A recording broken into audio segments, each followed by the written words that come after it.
Ready बाड़ू साली जाएला देव घरवा, सीट खाली नइखे कहता ड्राइवरवा। ए हो बात सुना, रेडी बाड़ू साली जाएला देव घरवा, सीट खाली नइखे कहता ड्राइवरवा। असमनवे में बाबा के नामवा धला,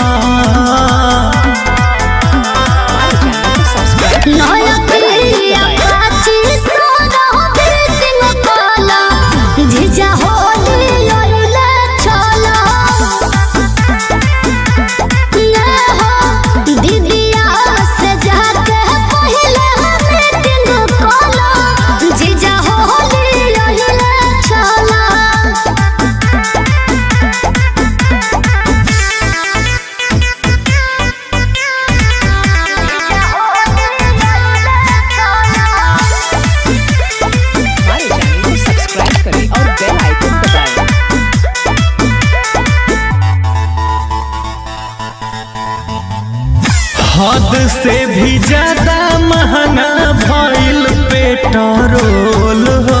अच्छा देके परेशर जानी करा तू ट्रोल हो।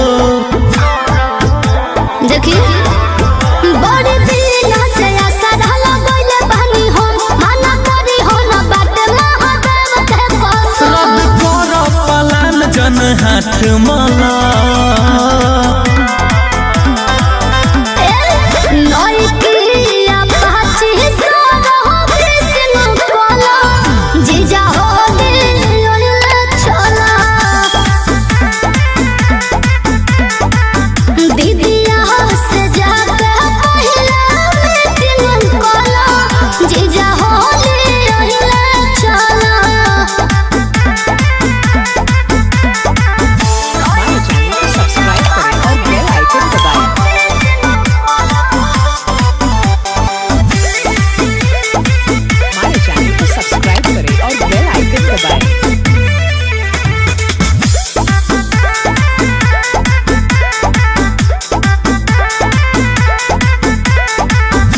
अतनो कठोर दिल के नैखन के बारामा।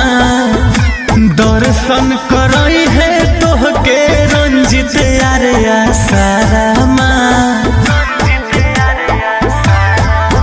बाला सबका से नहीं मन तुझे जा, बात मन ले ला लगे हो तुझे जा। बैठी सूरज के कन्हवा पे हाथवा धला,